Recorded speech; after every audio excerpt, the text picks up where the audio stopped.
I grew up in Cuba, and I never thought that Cuba would become a communist country.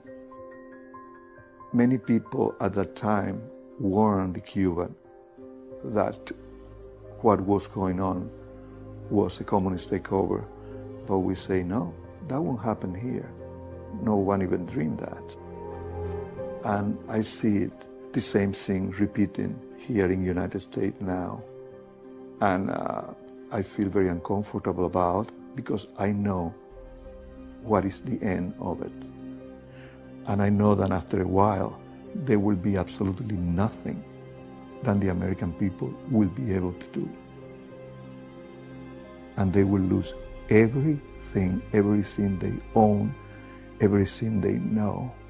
And don't even think that you will be even safe inside your own house, because you won't be. They will come and get you wherever you are. They will take your arms, they will take everything, and your way of life, everything, and you will be just a pawn of the state.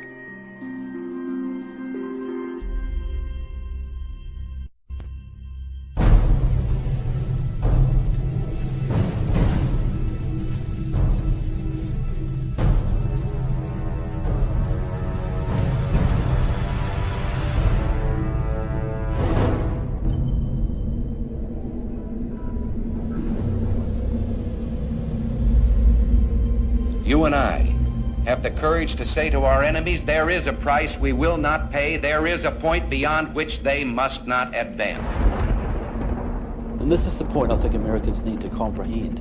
If America goes down economically, it will go down militarily. If America goes down militarily, we all go down. The free world is finished, and it'll be finished for a very, very long time. Everything, practically, is in a self-destructive mode. We're in the most critical period we've been since the Revolutionary War. You're not alert, you're not awake with what's happening. They would just as soon see this country on its knees and everything equalized. That concept of collectivism, big government, is a magnet for the predator class. The plans for all of this are to have everything globally in place by 2020. If we're that dumb and we allow this to happen, we deserve everything we're going to get, because we're going to get it right in the neck. We're headed into what could be a nightmare that would make all the atrocities of the 20th century look like they were a dress rehearsal. When people are afraid, they ask government to do more, not less. Their theories are designed to scare the people to believe there's a crisis when there is not a crisis at all. There's no crisis. I think we're losing more and more freedom because we are afraid. The left wants you to believe that catastrophe is always just around the corner. And the only way to avoid it is to do exactly what they say. But this film will show everything they do is just a Trojan horse of deceit, carefully crafted to advance their real agenda of finishing America off. We have been the main stumbling block to world communism since it first raised its ugly head. From the promotion of Islam to the propaganda of climate change, from the deceit of Common Core to the manufactured economic crisis, and from their manipulation of the evangelical church to the unsustainable debt burden. This film will show the issues are simply being used as a smokescreen to hide the purposeful, premeditated, treasonous attacks on the foundations of our freedom. The war on religion has just purged us from being able to determine right from wrong. You know what Alexander Solzhenitsyn said about Russia? How the communists took over Russia? He said, "We forgot God." Their stated agenda, carved in stone on a monument in Georgia and outlined in documents placed in the Ark of Hope, is to eliminate 6.5 billion people by century's end. And they will succeed if we don't stop them. This is not just a fight for the United States of America. This is a fight for civilization itself. It's everything Karl Marx dreamed of before our very eyes. I think they've pushed us over the cliff in ever since. America isn't going to fall. We are falling.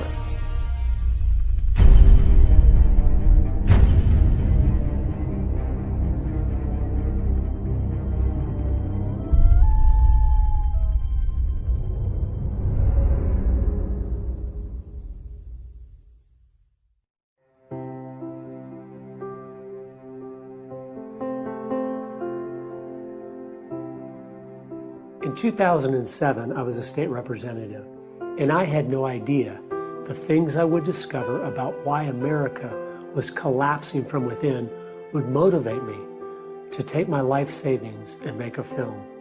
And I had never made a film before. During the 2 years it took to finish the project, my children prayed daily that it would win the largest single cash prize film festival in America, which in my thinking was a mighty tall order. But of course, it wasn't for God. The 2010 $101,000 grand prize for Best of Festival goes to Agenda!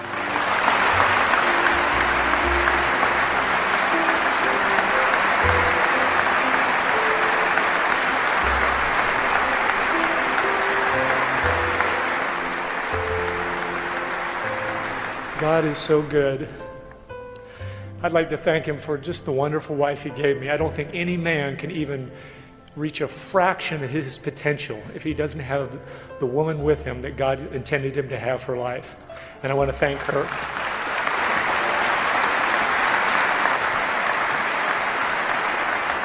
Kids, I'm giving this to you so you'll always remember God does answer prayers. Thank you so much.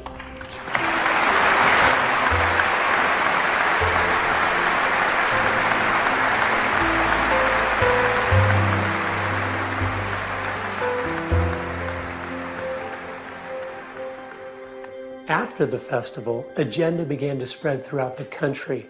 Millions of people were watching it. We had an average of 1,000 different independent showings every single week for 2.5 years. And as we traveled, people all over just seemed overwhelmed. The people I spoke to felt they were under attack from 100 different enemies with 100 different agendas. But I knew from my research that wasn't the case. If things are always moving in one direction in a unified fashion, there is a reason why. Consistency has never been a virtue of ignorance. An experience we had along the way finally put into place a missing piece of the puzzle. We had a Tea Party group that met monthly at a local community college in Minnesota. We showed the film Agenda, and then afterward, as I was answering questions, a man stood up. He said, "I want to congratulate you on your research and how you found all the socialist, communist influences that have changed America. My hat's off to you." I said, "Thank you, sir." But then he stopped, and I could tell something was coming. He said, "I want to tell you something. I'm a professor at this college. I am a communist, and we will win because we're taking all your children." And then he walked out. A woman in the front row who was crying said, "How could he be at our little community college?" I said, "Ma'am, he is at every school in America. Even though many are starting to wake up, they're studying the issues, they're reading books, they care about this country. They didn't know the most fundamental thing you have to know to ever win a battle of subversion. Your enemy."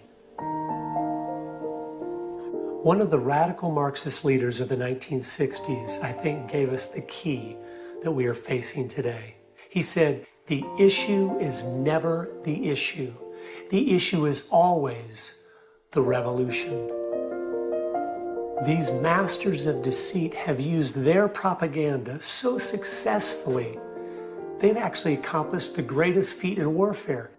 They have convinced us they no longer exist, which has given them carte blanche to subvert, manipulate, deceive, infiltrate, and undermine us with no resistance whatsoever. I realized we didn't understand our enemy at all. Their strategy or tactics, their strengths or weaknesses. My work wasn't finished. There was still so much that people didn't understand about the things they have done and are doing to use the issues against us as tools to destroy.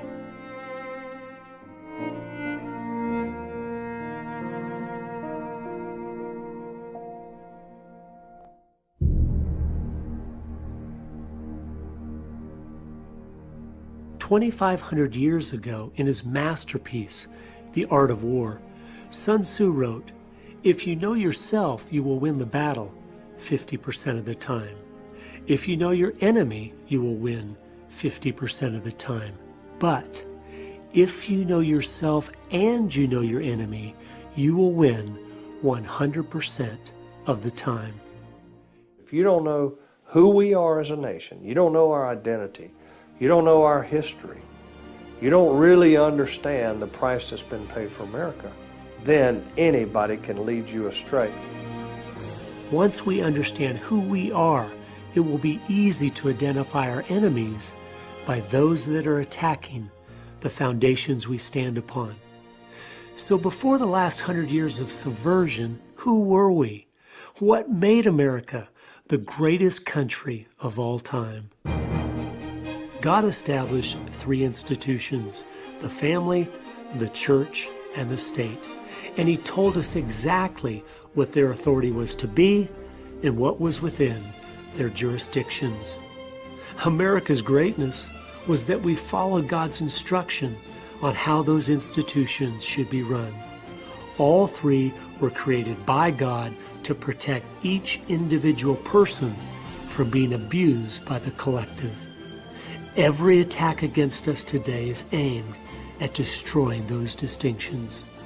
It's interesting to note the Communist Manifesto states the communist goal is to destroy the family, the church, and the state, all 3 of God's institutions. So regardless of how well-intentioned, the enemies of America are all the people and groups that seek to transfer the authority God gave the family and church to the state. And they are collectivists. Collectivism is a broad ideology that includes all of these things like communism, fascism, Nazism, socialism, left-wingism, liberalism. All of these different words are used to describe different flavors of collectivism. And collectivism is the concept that the state is all-important and that the individual must be sacrificed, if necessary, for the greater good of the greater number. Unfortunately, the end of all collectivist schemes is a government that takes care of its citizens from the cradle to the grave, and that is Marxism. The people that don't understand this naively believe you can have big government without totalitarian methods, and history has shown us you cannot. From each according to his ability, to each according to his need. That was the grand ideal, right? But the problem has always been no one steps down. Once you have the power, no one steps down. And the reality is that beautiful picture was just a picture. It was a fiction. No one ever intended on stepping down. Therefore, that's the reason, no matter what government you go to, whether it's the national government in Washington, D.C., or you go down to your city hall some Thursday night and take a look of who are those people sitting up there in those big chairs, you know, while the little people come in and say, well, I'd like to complain about this. And they say, your time is up, you know. Who are those people in the city hall? They're collectivists, every one of them. They're enjoying this power. They've been drawn to that power. They're predators. Big government will never work because no one is capable of being in charge. We like to think of Hitler and Stalin as if they were uniquely evil people. But the simple truth is, every single person on the planet would have done the exact same things they did if they believed their philosophies and weren't accountable to any higher authority. Ideas have consequences. What you believe affects what you will do. They weren't uniquely evil. They were sinful men like the rest of us, but they had exceptionally bad ideas, the same ones we are playing with today. America was based on the opposite concept of individualism, was that the purpose of the state was not to govern the individual, but to protect the individual. The individual was supreme, and the state was the servant of the individual. In America, valuing each person, this is biblical. This comes from Christianity. You go to communist countries or Islamic countries, life is not valuable.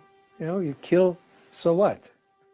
You can put it in whatever package you want, but the facts are, the mantra of our age being accepted worldwide is from each according to his ability, to each according to his need. And that is communism.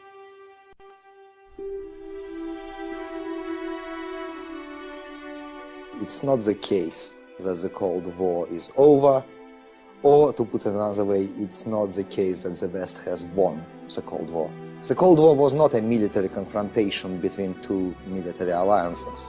It was a war of ideologies. It was a war of utopian totalitarian socialism versus democracy, market economy, freedom. I interviewed a New Zealander some years ago who infiltrated the New Zealand Communist Party and was sent to the Soviet Union to train at Lenin's Institute for Higher Learning in 1983. This was the school for communists from all over the world, 6,000 students at any one time, some of them on 7-year courses. They were taught there was going to be a massive opening to the West, that the communists did much better in times of détente than they did of conflict. So they were going to open up to the West, they were going to downplay communism, they were going to change their system. One of the tenets laid down by Lenin was that you have to pretend to be defeated.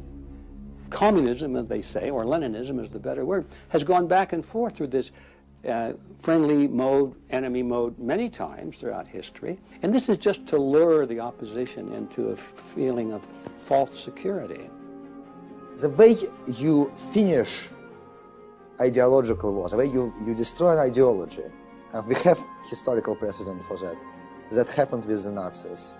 We should have had the Cold War over 20 years ago, yes, but for that we would need a Nuremberg-style trial of communism, all the crimes exposed, all the archives opened, the judgment of history passed. That didn't happen.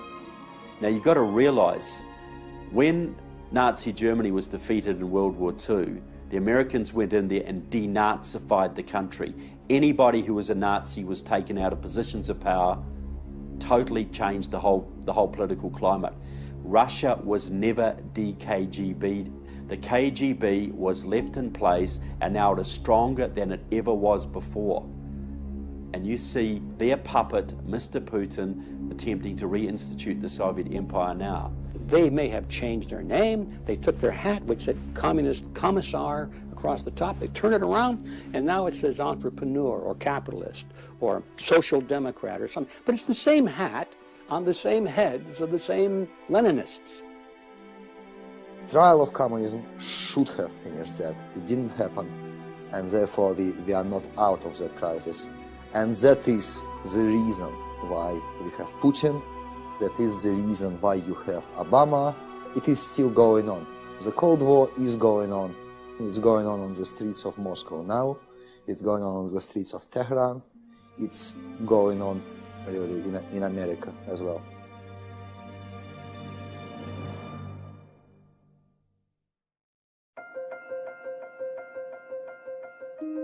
Let me give you, if I might, an example. They have a particular program they want to implement, and they go in and they ask for everything. They ask for everything, and they're aggressive about it. They push ahead. And so they push until they get opposition, starts to build up against it. And at that given moment, they evaluate the opposition. They say, Well, is there any strength to it? Will it last? Will we be able to endure it? Or do we push ahead even farther? If the movement grows up to where it can do them harm, they then back off and say, well, maybe we don't want it all. Let's compromise a little.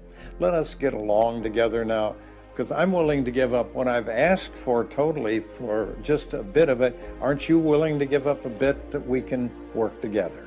Next thing you know, another month goes by, another year, and here they come again.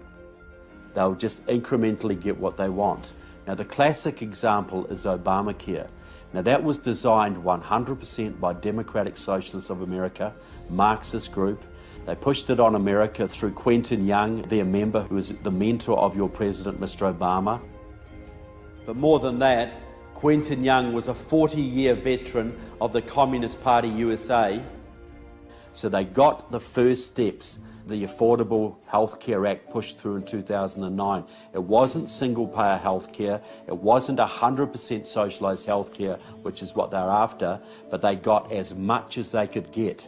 Now, if you read their publications, they are boasting it's going to fail. It's not going to do the job. It's going to let people down. But that's great, because then they're going to blame the greedy insurance companies and the nasty doctors, and then they're going to push full on for single-payer health care. They're using the dialectic, they're using Lenin, they're using Hegel. Get what you can get, reach a compromise, then when the opposition backs off, then you go forward for the next step.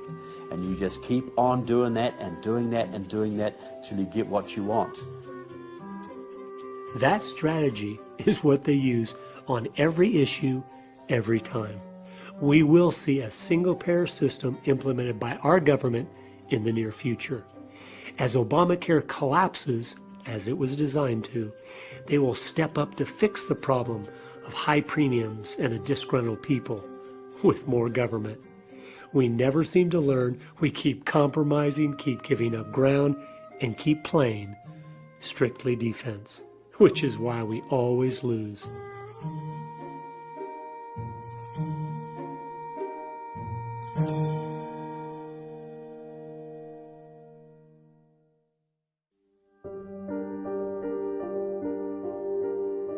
We are in a dependent state, and when you go to the voting booth, you get to vote your self-interest.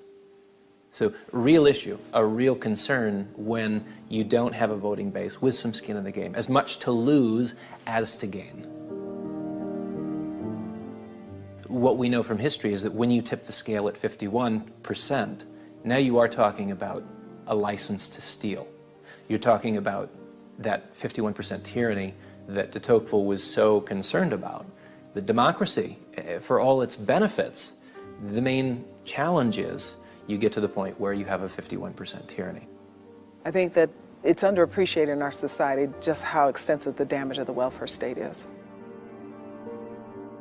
And I think that when you look into the heart of the liberal and what they do to our society in the name of social justice or in the name of equality, it's evil will. When a government is working as hard as possible to create dependency in their citizens, you know that their real aim is to eliminate freedom, because no man is truly free that is unable to provide for himself. The dollar in America today, it takes 98 of them to buy what $1 did in 1913 when the Federal Reserve System was enacted into law. That is theft. The fifth plank of the Communist Manifesto is to create a central bank. Ours was created in 1913 and is called the Federal Reserve. You say Federal Reserve, and I think most Americans think that's part of the government. But of course, the Federal Reserve Bank isn't part of the government. The Federal Reserve is a private bank. It's not a government institution. It's as Federal Express. I'm sure the individuals involved would fit nicely into my chart if we knew their names, but we have allowed them to remain anonymous. They also tell us we do not have the authority to audit them to see how much of our money they have printed, even though with each bill they print, inflation soars.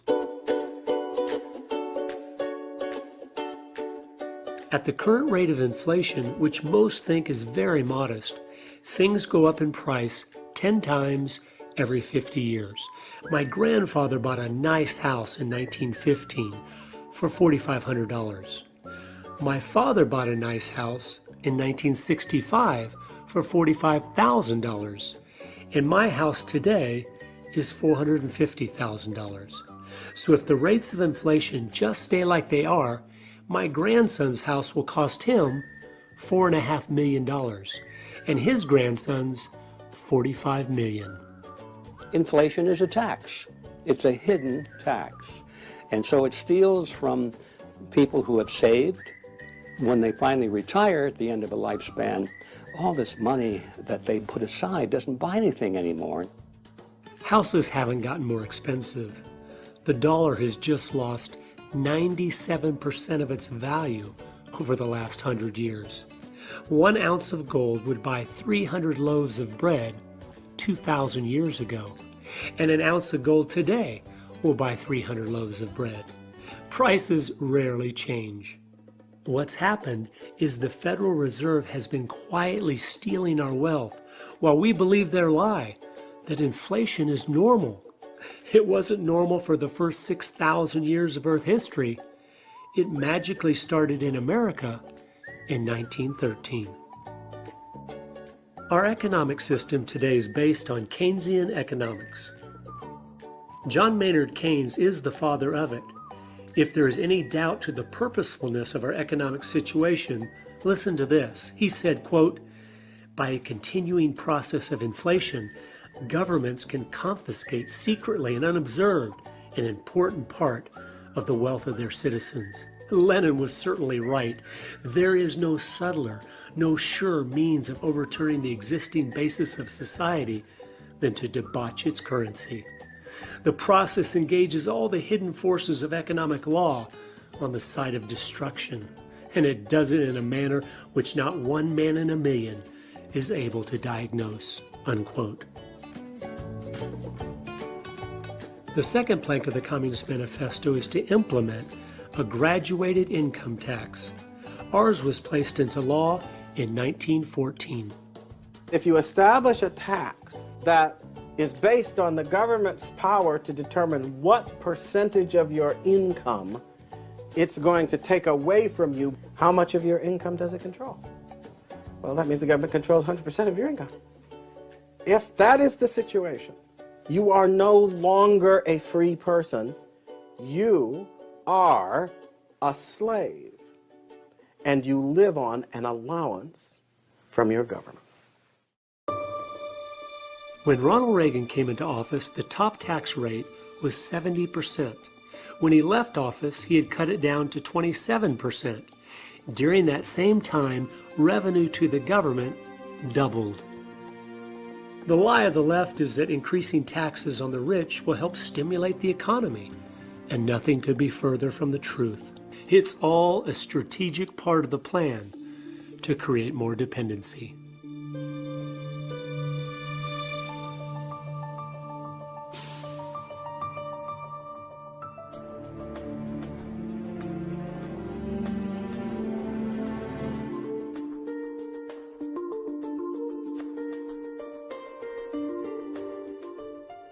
People wonder why our free enterprise system isn't working anymore. It's because the inflation, taxation, and regulation is effectively killing its productivity and its ability to create wealth. So now people talk about redistributing the wealth we have instead of creating more. Every single person in the world could be a millionaire. Wealth is created by hard work, creativity, and ingenuity. The lie that it's a fixed pie is perpetrated by those that seek to pit the have-nots against the haves. If you add up all the debts and obligations our government has placed on us, every single individual owes over $650,000, which obviously isn't ever going to be paid back. That's the nature of bankruptcy. And as one writer used to say, how did you go bankrupt? Well, very slowly and then all at once. God said, "The borrower is servant to the lender." Artificially low interest rates have encouraged everyone to be buried in debt and enslaved to the banks. When you penalize productivity and reward sloth, you know exactly what you are doing. You are making us poorer as a nation, which will create more dependency, but of course, the cycle of history doesn't stop there. And then you find that deterioration, that move towards dictatorship, which is the stage that follows dependency, where the vast majority of people are dependent on the state, and the only way to continue to deliver what the vast majority of people expect is via the strong arm of government.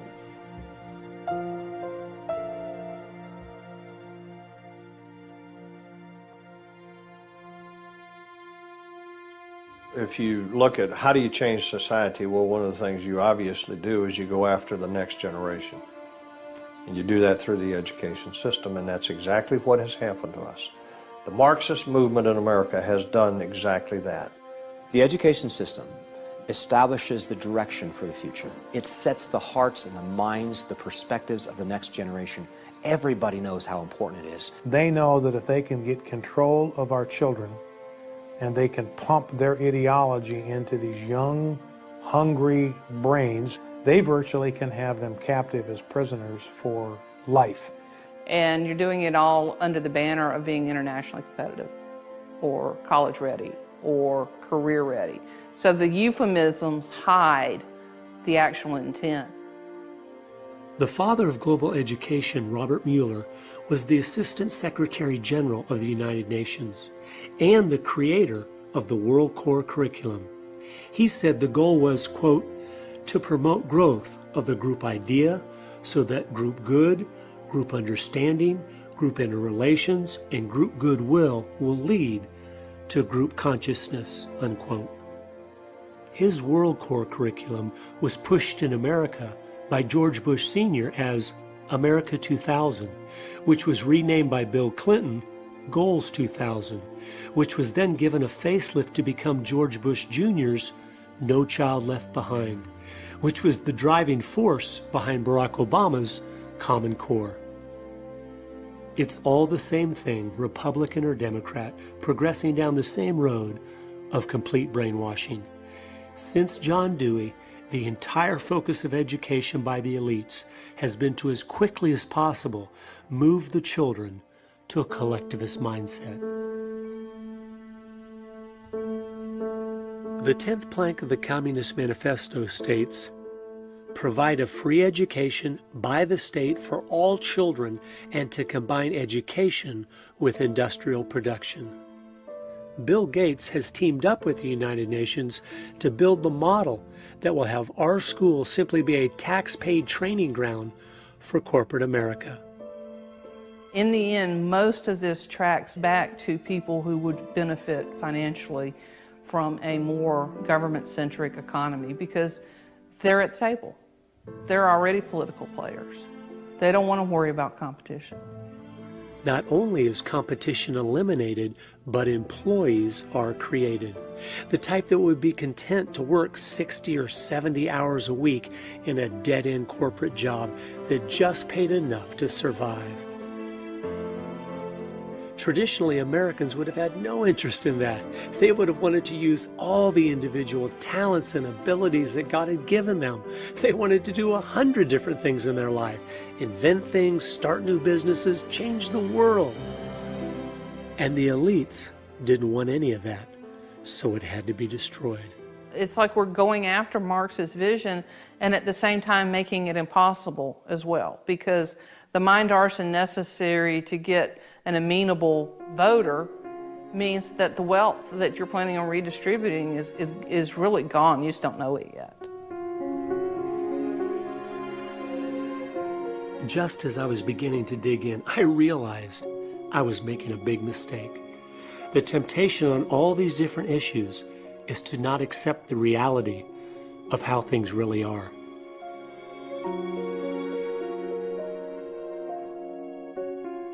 The bottom line is, our enemies are in control of the schools, so there is no fix. I know you don't want to hear that because I don't want to hear that, but it's true. They want our kids to be useful idiots. They want them to be dependent on the state. That's the goal of the whole thing. So they will repackage, rename, rebrand the same old thing over and over again. It is intentionally going downhill. We have to grasp this. It is purposeful. We legitimize them by acting like they just don't have a good idea and we have a better one. They know exactly what they are doing. They want to create a new world man that is dependent on government for his very existence. So to even talk about Common Core, debating its good points or bad points, is playing into their plan of sidetracking all of our energies and efforts on a dead-end road. Even without Common Core, the schools are completely bankrupt and destroying our children. We have seen a decline now for 70 straight years without any interruption. As long as the government has a monopoly in education, we will keep getting what we have. And the end result is to make our children and those educated under this influence, to make them unfit to govern themselves.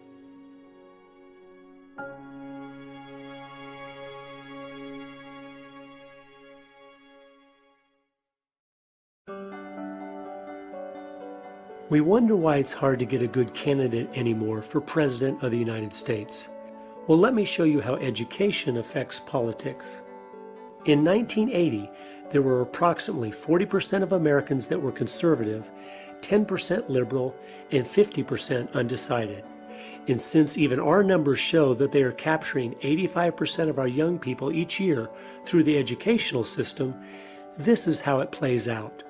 In 2012, America was divided at 30% conservative and 30% liberal, with 40% undecided.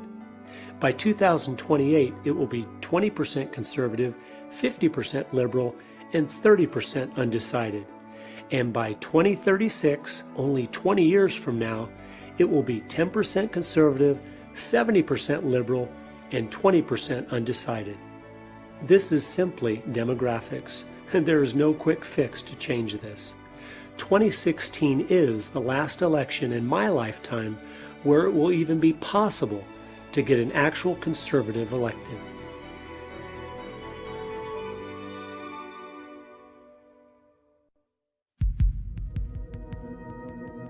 On September the 11th, 2001, when the word came through that the World Trade Center had been hit, Muslims poured out the mosque screaming, Allah Akbar! And they ripped a pregnant Christian girl to pieces, and they went on to kill 9,000 Christians that day in Jos. 9,000 Christians were slaughtered in Jos, Nigeria on September the 11th, 2001. Did your newspapers report that?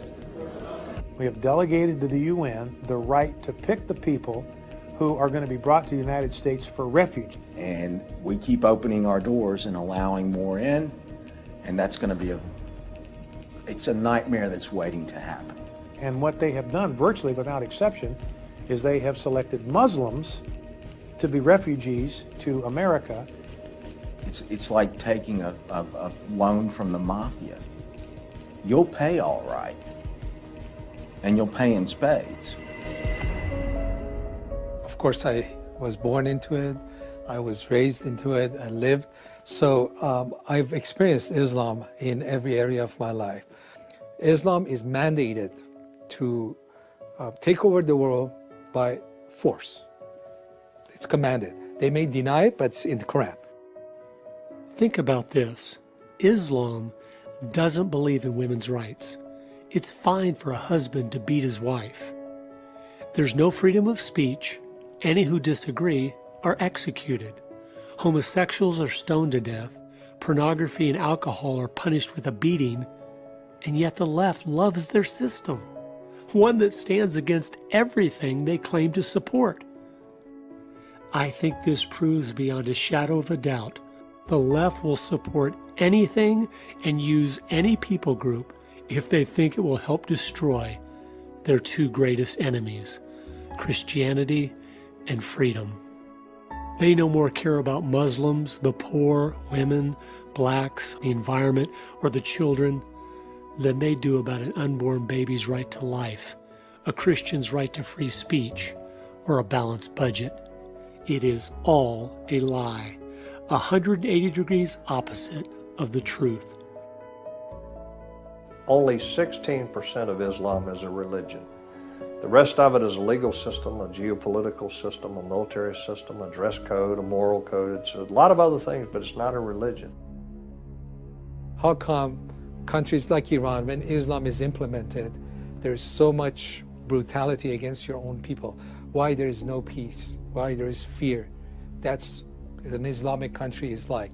Those people who say that Islam is a peaceful and tolerant religion, if the most violent and intolerant religion in history can be called peaceful and tolerant, what do we call the Amish and the Mennonites? It is well documented certain fact that international terrorism was invented by the Soviets in the first place. I mean, you can't argue against this. Seeing all the documents, they were training, financing, arming all the terrorists. Originally, those were left-wing terrorists called normally liberation fronts, liberation movements, these kind of things. That was the plan of Yuri Andropov. In 1972, Ion Pachepa, who was head of the Romanian KGB, who later defected to the United States, he had a meeting with Andropov, the head of the Soviet KGB, where they organized the sending of 4,000 Soviet agents into the Islamic world to stir up hatred against Israel and the United States. So the communists saw another wedge opportunity there, another way to divide and conquer, another way to build armies of opponents to their main enemy, which is the United States. We know that the Marxists were infiltrating the American Christian churches 80, 90 years ago, getting into the seminaries. Well, do you not think they were also infiltrating the Islamic seminaries in the Middle East? They realized these people have the same goal of world domination. Let's infiltrate and become the leaders, and then use these people to accomplish our goal. Most of those people think they're fighting for Allah. They don't have any idea they're fighting for communism. The AK-47 seems to be a symbol of the Muslim terrorists. They didn't invent or design or produce the AK-47. It was provided to them by the Soviets. In fact, all the weaponry, whether you're thinking of the MiGs they're flying or the high-end helicopter gunships that they're strafing and machine gunning our missionaries and teams with in Sudan, it all comes from the Soviet bloc and from Red China. The Soviets established and set up and ran the Palestine Liberation Organization. Today, the Taliban in Afghanistan is as much Maoist as it is Muslim. A few years ago, in 2006, Pavel's mentor, Alexander Litvinenko, a Russian KGB agent who had defected to the West, was poisoned by Putin with radioactive plutonium-210. He revealed before he died in London that the terrorist attacks against Russia had been done by the KGB, so they could blame it on Muslim terrorists to make it look like they were opposed to radical Islam too. He also revealed before he died that the #1 man in Al-Qaeda right now was trained by the KGB. And it is a fact that he's a Russian agent. The real reason why Alexander was the first target for assassinations was precisely because he was talking about the connection between Moscow and Islamic terrorism. Stanislav Lunev was the former deputy head of Russian military intelligence. He said to a friend of mine, if radical Islamists ever let off an atomic bomb in an American city, don't believe it. It will be us. It will be the Russians using radical Islam as a cover. If you study modern-day terrorism, you will realize immediately the leaders of Islam are in it for the same reason the communist leaders are communist, for power and control. Islamic leaders aren't blowing themselves up for the cause any more than communist leaders are voluntarily sharing the obscene wealth they have stolen from the working class. Communism and Islam are twins. Even people in the government, most of them Their goal is not Islam. The goal is to keep the power at any cost. You might say that when they win, that the communists and the Islamists will fight amongst themselves over our bodies, and maybe that will happen. But that's a little bit too late for us, isn't it?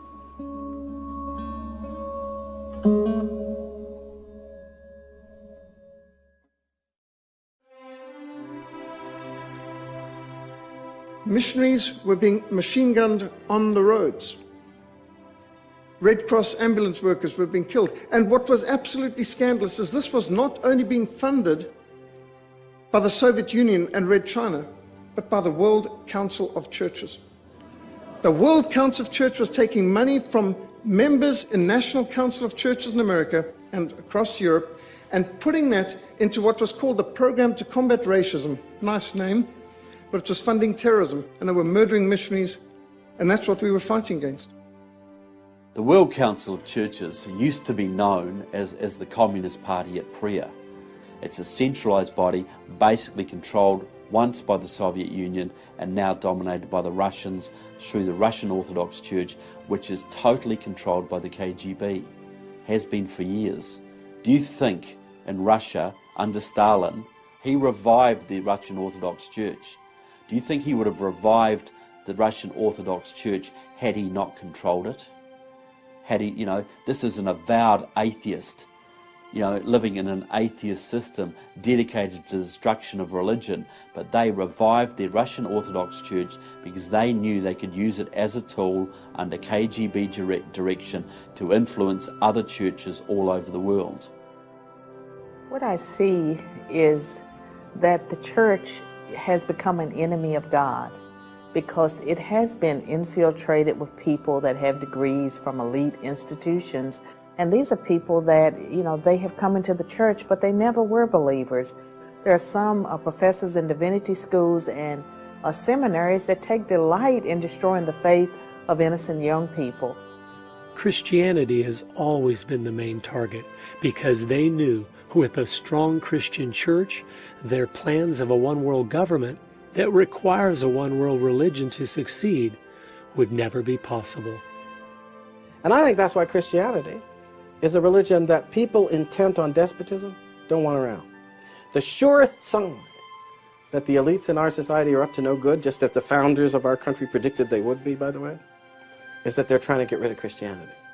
Because Christianity is what encourages people, emboldens people who live according to good conscience, acknowledging God, to stand firm in the right.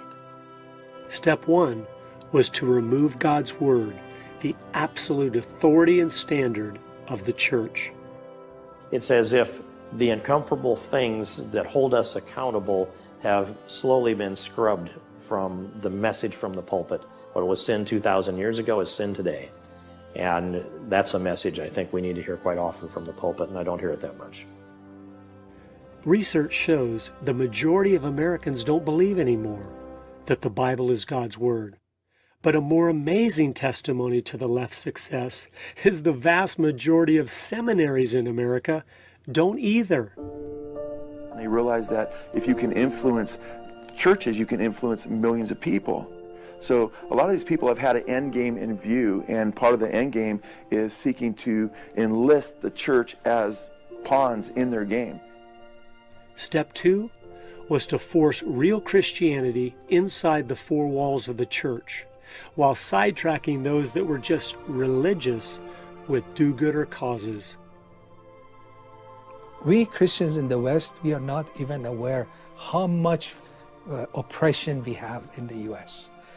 We are persecuted without knowing it.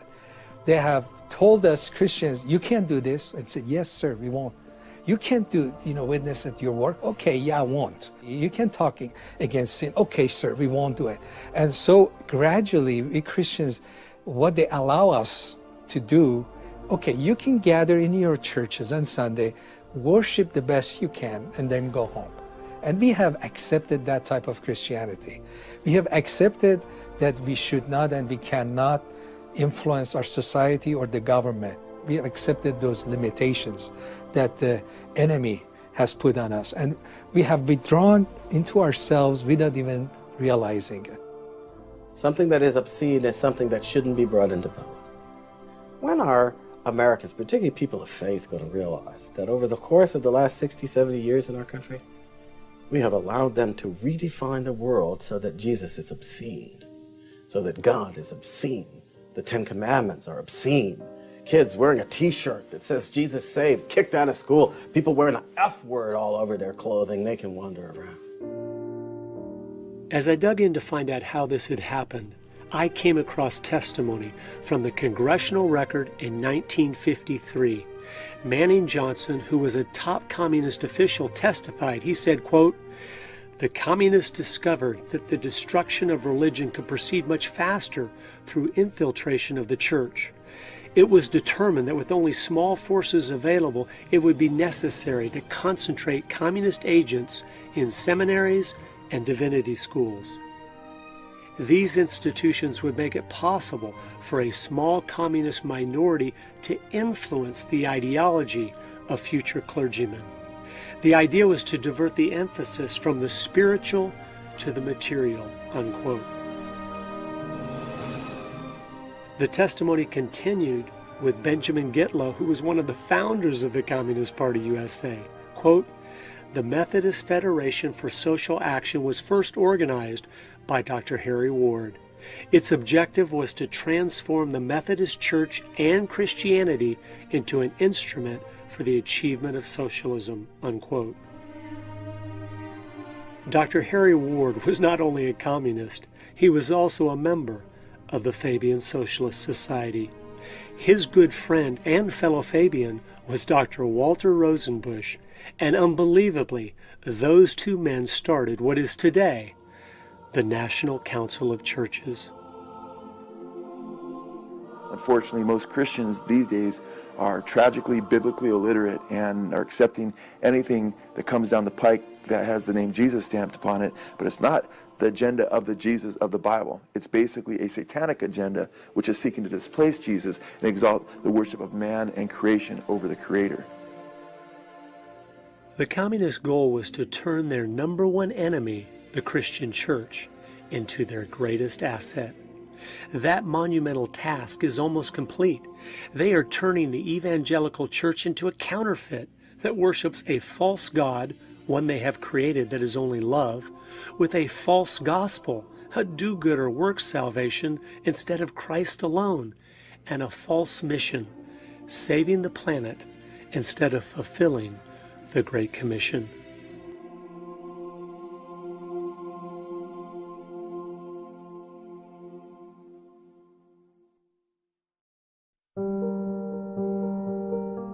Go back to the fall of the Soviet Union. Suddenly, if you were from that side of things, from the communist side of things, you're looking at the world, and there's only one superpower left, and it's the United States of America. It is the only nation on earth that is built on the ideals of limited government, free enterprise, individual liberty, private property rights. So now you've got this one superpower that is completely opposed to everything you believe in. What do? Well, the word came down to harmonize the United States into the rest of the world. You know, what would get us to do that? What would get us to throw our liberties on the bonfire like a good old-fashioned book burning? Environmental Armageddon became the choice. You've got to save the planet. And that became the mantra. And Americans bought it hook, line, and sinker. The environmental movement became the most popular movement in the country, and people were willing to be led in any direction if it meant protecting the environment. And that's pretty much how we got there.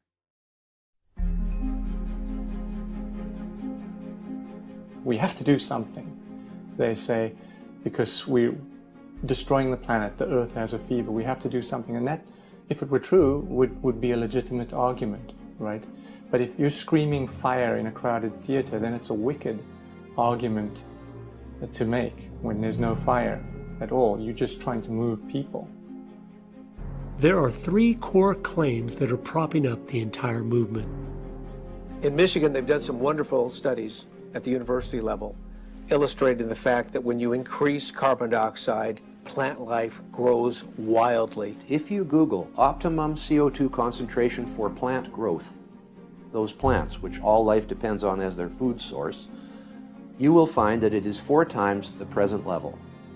You can go back to the era here on planet Earth. Levels of carbon dioxide were probably 6 to maybe 12 times higher than today. We're not at a high point now. We're at a low point. Foliage was all over the planet. Carbon pollution is now a common term that people are using, when in fact, if CO2 fell below 150 parts per million in the global atmosphere, all the plants would die. And then what would we eat?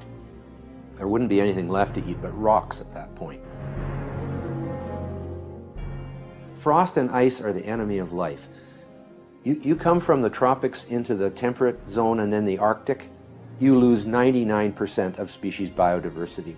Which means that quite the opposite of what the alarmists say, global warming won't lead to more extinctions.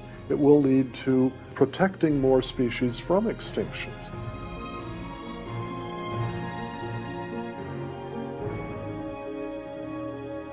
Over 115 different countries and territories are dying off by not having the 2.1 children per woman that is necessary for a country to survive. Population has increased in recent years because of modern medicine, and our environment has become so much cleaner. The world could easily handle 100 billion people, but it will never even reach 10 billion. As soon as this generation of elderly start dying off, population will decline for as far as the demographer's eye can see. You know, you could move the entire population of the globe to the state of Texas, use 1/3 of it for living space, 1/3 for factories and workplaces, and another 1/3 for recreation, and you could leave the entire rest of the world completely uninhabited. You don't have to dig very deep into the key people and groups involved for it to become crystal clear why they continue to promote these lies. Karl Marx really got the entire modern environmental movement rolling. It's well documented. In fact, you can go back to 1883, a paper that was written by Friedrich Engels and Karl Marx, Dialectics of Nature. They talk about global cooling. They were trying to scare people into believing that mankind's pollution was going to put the Earth into a free fall temperature-wise, and there would be no life whatsoever. Ray Lancaster studies at the feet of Karl Marx and comes up with a saying that is really, I mean, it's at the heart of the environmental movement today. Humans are the insurgent sons of nature. Interestingly, Ray Lancaster had a disciple who was named Arthur Tainsley. Arthur Tainsley coined the term ecology. The word ecology was essentially fashioned by a disciple of Karl Marx. And it keeps going. Earth Day is celebrated on April 22nd each year because that was Vladimir Lenin, the founder of the Soviet Union's birthday. And Gus Hall, who wrote the book Ecology that helped get the movement rolling, was the head of the Communist Party USA. The modern engine of the environmental movement is the United Nations. You have to remember, the United Nations Charter was written by Alger Hiss, one of the most notorious Soviet spies working in the FDR administration. People don't know that. When my friend was training in Moscow, the Soviets were openly telling all of their students from all over the world, the United Nations is our thing. We own it. This is our instrument for policy. This is our baby. Maurice Strong has headed up the entire environmental program of the United Nations for decades and is the father of Agenda 21. He said, quote, Agenda 21 is a blueprint for constructing the new world order. It is vital people grasp this, unquote. He picked Gro Harlem Brundtland to write out the world's environmental agenda in a document titled Our Common Future, which is where the term sustainable development was used for the first time. Guess who she was? The former vice president of the World Socialist Party, the group that Karl Marx himself started. The icing on the cake is the next player I came across, Mikhail Gorbachev, the murderous communist dictator. Guess what he did immediately upon stepping down from the Soviet Union? He started an environmental group, Green Cross International. You mentioned Gorbachev. He has no problem at all switching gears from the Soviet destroyer of the environment, comes to America, he's the savior of the environment. But what's he promoting?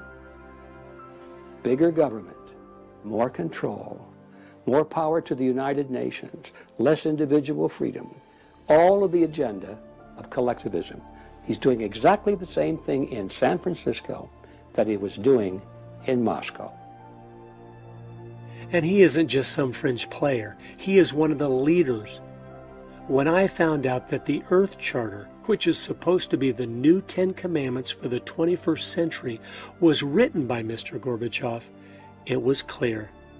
Environmentalism isn't just like communism. It is communism. You couldn't make this stuff up.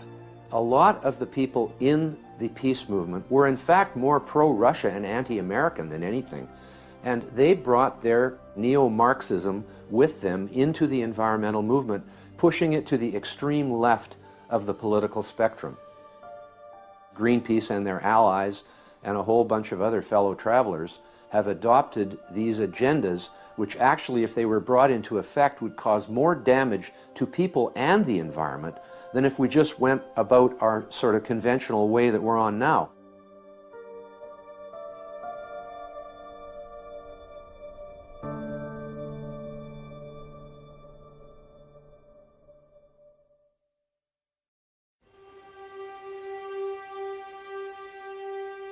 In 1995, the Marxists, Democratic Socialists of America, 7,000 members, Gramsciist communists, they believe in revolution through infiltration, they took over the AFL-CIO. They took over the American Labour Movement, and they put their member, John Sweeney, in as president. And now their protege, Richard Trumka, runs it for them.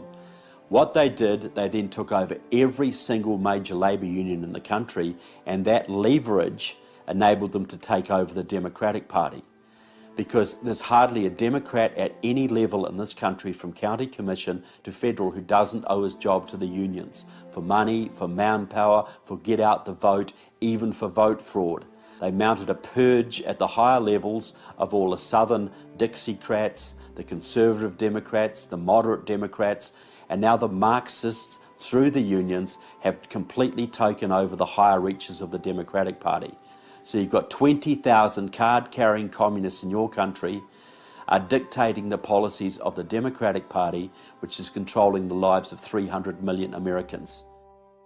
If this is hard to believe, I encourage you to go to the Communist Party USA's People's World or the Democratic Socialists of America's Democratic Left, and you will see every single issue they are promoting today will be the exact issues the Democrats will be putting on the floor of Congress tomorrow. And you've got all these loyal Democrats out there, good patriotic people, who still think they're voting for Harry Truman and JFK. Look, by the standards of today, do you think Harry Truman or JFK would have a chance in today's Democratic Party? Those guys today would probably be in the Tea Party.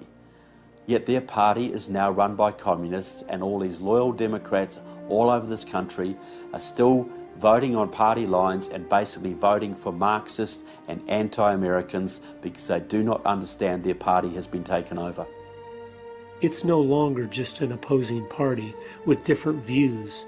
It is our enemy working as fast and furious as they can to finish the quiet revolution that started over 100 years ago.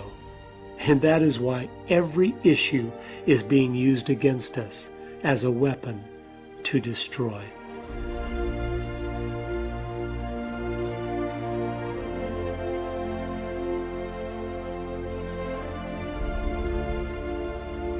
So the process is simple. The Marxists set a policy. It might be socialisation of student loans, or green jobs, or cap and trade, or card check, or a New START treaty with Russia, or Obamacare, or immigration amnesty. They're behind the campaign to end fracking. They're behind the gutting of your military. They're behind the dumbing down of your schools and Common Core. All of these programs that are affecting every American every day is being orchestrated by small Marxist groups who have been able to take over the labour movement of this country, and by doing that they then took over the Democratic Party and are now running the country. They're effectively running the country. I contend that sooner or later they will use violence. They'll use violence when they get to a certain percentage. If they can get 70% of the people behind them, they will wipe out their opposition, because the socialist communists cannot stand competition. They have to take America down, then they can have world government, and the communists will then throw off their mask and they will have worldwide Leninism. That is their plan.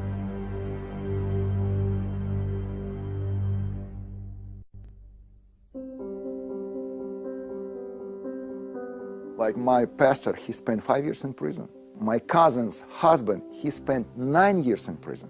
He was a pastor. Because they say, no, no, no, you cannot worship in this way. You can worship to your God only as we say to you. So when government coming inside in our lifestyle, it's really bad for us. It's really bad. So the Chinese has a system called re-education through labor. Any police officer can issue you a re-education through labor system that can make any Chinese citizen arbitrarily sent to a labor camp for up to 3 years without needing any due process at all. My younger brother was 16 years old. He was politically active minor, 16-year-old. And they arrested him. This was in the 80s, early 80s, put him in jail. And they told my mom, who was visiting, don't worry, he's doing okay. We're going to release him. They kept him 2 years until he turned 18. And one day they called my mom, said, come and get his body. We killed him. And no reason, no court, why. He told me he's okay, he's making progress. And they charged my mom for the bullets that killed my brother. He said, we spent this much, you have to pay us to release his body. You have to pay for his execution. Don't want to live through this again, but I am living it. You know, every day is one more provision, one more thing that you cannot say. And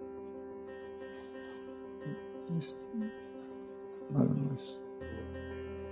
It's no secret that totalitarianism resulted in the slaughter of hundreds of millions of people during the 20th century. But what most people don't realize is that the environmental movement is now setting the stage for the slaughter in this century of billions. Since humans have now been labeled the greatest enemy of Earth, and the planet has been elevated to God status through the resurrection of ancient paganism, things that were once unthinkable are now becoming thinkable. If you don't think there's a religious element to this, they have made an exact replica of the Ark of the Covenant from the Bible to carry Mr. Gorbachev's Earth Charter. And people literally are worshiping it, praying to it, and placing gifts before it. And if you think this new paganism won't include things like human sacrifice, think again. Just during the 8 years of Obama, the child sacrifice worldwide through abortion has exceeded 320 million babies, the entire population of the United States. Under the new Agenda 21 movement, we've been demoted. We are now below the earth. And if we are less than the earth, then there is no tyranny against man that cannot be justified under the premise of protecting the environment. Honest environmentalists will all tell you, well, a good number would be, we have 7 billion now. They won't say a billion, they'll say probably a few 100 million. Okay, then you ask them, how are we going to get to that number? How are we going to get to that number? And they look at you with a blank look. Because abortion and sterilization isn't going to get us there, so how are we going to get there? And then I will always ask them the question, You want a war? Will a war work for you? How about a plague? Will a plague work for you?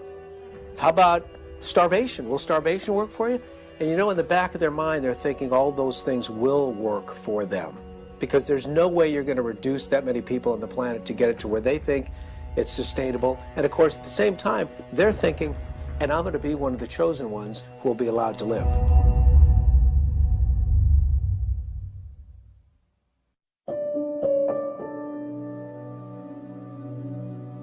The odds are against us. We have seen the trends move in the direction to oppose the Christian faith, to oppose family, freedom. Socialism is on the rise. And I think people are intimidated by the giants. What we need are Davids who show up and say, who is this uncircumcised Philistine who should defy the armies of the living God? Who does this big guy think he is? And then you go and get your 5 stones and you launch one into the head of this thing. That's what we need. It takes a certain commitment to not an election cycle, but an intergenerational commitment to ideals which, if implemented, can change society. We've seen it happen for the other side. We should expect nothing less than the same kind of time frame and the same kind of pledge. Only ours, I think, is more deeply. Our lives, our fortunes, our sacred honor. Honor fits in. And the Republican Party has an establishment that has given us some losers for candidates. It's time for the grassroots to rise up and reassert itself. Listen, as Christians, we have a spiritual, moral obligation to vote. We have to go into political office. We have to network with each other. We have to dislodge these professional politicians and collectivists. And there are people who think that the job of precinct committeeman is the most important. We have to take back over the Republican Party. I attended my first county Republican meeting in May of 2006.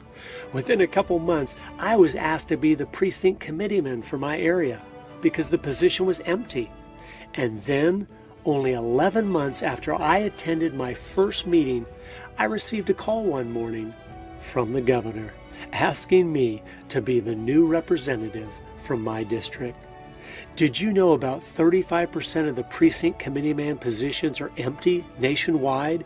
We need to fill them with real conservatives and take the party back from the ground up. Number one, we need to bank locally at small independent banks so the money stays in our communities to make them stronger and more self-sufficient. Stop using the big banks. We are funding our own destruction with every dollar we give them.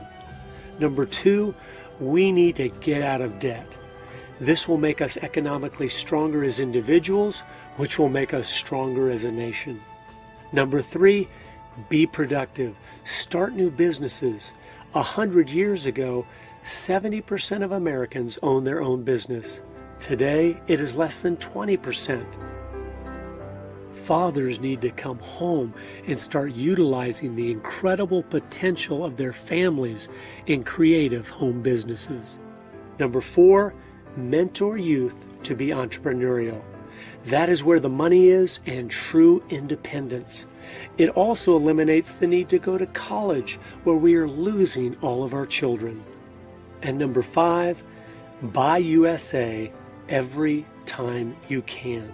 It keeps the money home instead of funding our enemies. It provides jobs for Americans.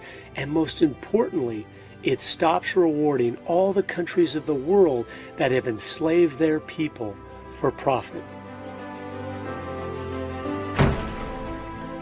Well, I think the worst thing that a Christian can do today is send their children to these cesspools we call schools. They're not public schools, they're government-run schools. At the end of the day, the curriculum is secular humanism, and it conflicts with what that child may hear Sunday morning and Wednesday night at Bible study. So we set them in an environment of absolute confusion, and then they have no determinant for a right and wrong. And this guarantees that a socialist, humanist, totalitarian approach to life will always emerge victorious, generation after generation after generation, until parents step in and say enough. until a few of us stand up and say, we're tired of losing. We're not going to play this anymore. And the only way you're going to reverse the trends is if you start interjecting a biblical worldview back into the hearts and minds of our youth. The Bible says to bring them up under the nurture and admonition of the Lord. The scriptures tell us that we'll give an account for everything, especially for the stewardship of our children. It is a father's responsibility to make sure each of his children understand the world around them, so they aren't deceived by every clever-sounding lie that comes along. And I think the direction we ought to move as a culture is to the point where we essentially disband the entire educational infrastructure. And if we're going to collect tax dollars for education, then we say to parents, here are the education dollars that we have devoted to your students' education. It's yours. So if you want to enroll your child in a homeschool, if you would like to enroll your child in a private Christian school, education dollars follow the student to the school of the parent's choice. All efforts to reform education should be focused on one task: implementing a voucher system to break the government's stronghold. This would eliminate virtually overnight Common Core, failing schools, the promotion of immorality, the environmental propaganda, and the anti-Americanism, which is now the bedrock of the K-12 program. We can no longer sacrifice our children on the altar of convenience. Number one, we need to demand of our representatives that they stop the UN from putting all displaced Muslims worldwide in America. You know, there's 56 or 57 countries that make up the Islamic Conference. If you've got a Muslim in one Muslim country that needs a place of refuge, they've got 56 other places where they ought to be able to go. Number two, we must be sharing the gospel with those who are already here in America, praying that they will get saved and go from being a threat to us to our brothers and sisters in Christ. If you want to reach out to Muslims in America, reach them early and reach them with love. In Islam, there is no love. That's the weak point of Islam. If you want to invade Islam, that's their weak point. Because Allah in Islam has 99 names and not one is love. There is no commandment to love and forgive one another. So when you love people and you love one another and you love God, you are piercing the darkness of Islam in a major way. Number one, we need to expose the lies. Everything they preach is a lie. America is the cleanest country in the world and always will be as long as we are free. We have cut our pollution in half since the 1970s, even though our population has almost doubled. We aren't the problem. We are the solution. Number two, hound federal officials to get us out of the United Nations. The world's entire environmental agenda is seeping out of this Marxist cesspool. We need to abort its influence in America before it's too late. Number three, get involved in protecting private property rights at the local level. Work to remove from office anyone that doesn't offensively fight for property rights. If you don't have property rights, you don't have any rights at all. Property owners have a proven record of knowing what is best for their land far better than any government ever has. Some of the signs to look forward to discern as to whether or not you're in an apostate church. It's important to see, is the pastor preaching the gospel of Jesus Christ crucified on the cross for our sins, buried, resurrected again? Is he preaching the message of the gospel and eternal judgment, and the fact that we don't live very long on this earth and we're going to stand before God and give an account as to whether or not we've embraced the grace of God through Christ Jesus? Is he preaching repentance, that you must turn from sin and embrace Jesus Christ as Lord and Savior? If you don't see that in a fellowship and there's another agenda afoot, I would say, run and don't walk to the nearest exit. We need those of you that are pastors to stand up and lead and only be concerned about one thing. What does God think about what you're doing? And we need those of you that are Christians to share the gospel faithfully, Most under 30 in America have never even heard the truth about Jesus. 67% of non-Christians have never even been invited to church. This is unacceptable. The complete transformation that takes place with salvation is the only real hope for America. I think it begins right at home, in your own heart, in your own mind. Reform takes place there, and then it begins to work its way out. The multiplication which occurred, the revolution which occurred in the first century, was a revolution of individuals' hearts. And you began to see this mushroom effect that took place in individual homes only because individuals were changed. And then communities changed. And then the world was radically altered for the good as a result. I think the day of the sunshine patriot and the fair weather Christian are coming to an end. We're going to have to pick what side we are on. And there's not 10 different options. There's only 2. We will either be on God's side, living a pure life, standing for His laws, regardless of the cost, or we will be on man's side, which means we are the enemy of God. And the reality is, these evil people and groups that have just dismantled this country over the last 100 years, they have done that while an all-powerful, holy God has been sitting on His throne. What does that mean?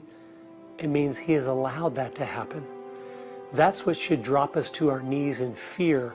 Why would a holy God that hates what these people are doing far worse than we do, why would He allow them to flourish and succeed in their plans? Well, I think if each one of us looks inside of our own heart, on our knees before God and says, God, what have I done that has caused you to remove your hand of blessing from our country? I know we've all done things that have contributed to the problems that we face. If we repent, if each of us individually comes before God and makes things right, and then makes a firm decision to go in the opposite direction and change things, I know He will bless our efforts. I know He will give us back our country, because that's who He is. He is long-suffering. He loves His people. He loves truth and righteousness, and He hates what is evil. I ask you to join with me and my family and commit to pray for our country, for our children and grandchildren, for the generations that are to come, that we will do everything in our power to turn them back to God's Word, to His principles, to His way of doing things, which always brings blessing.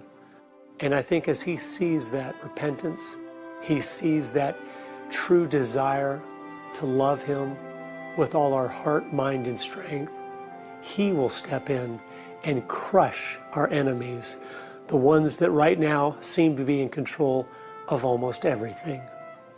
Just like I told my children at the festival, God does answer prayers. He can save our country. There's nothing that is lost that cannot be found by the power of God. There's nothing that is hurtling through the abyss that cannot grow wings and soar to the heavens by the power of God. You shall mount up on wings like eagles. You shall run and not be weary.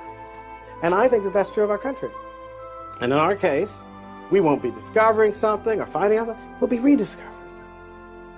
We won't have to wander about in foul and distant places. We just have to go home. We have to go home to the heart of faith. We have to go home to the true spirit of liberty. We have to go home to that reverent love of God which triumphs over every fear. And we'll find America again. Isn't that beautiful? You come home to God, and there you will find America. And that's what we've got to do now. And that's why I'm optimistic, because God can save our country, but He won't until we ask.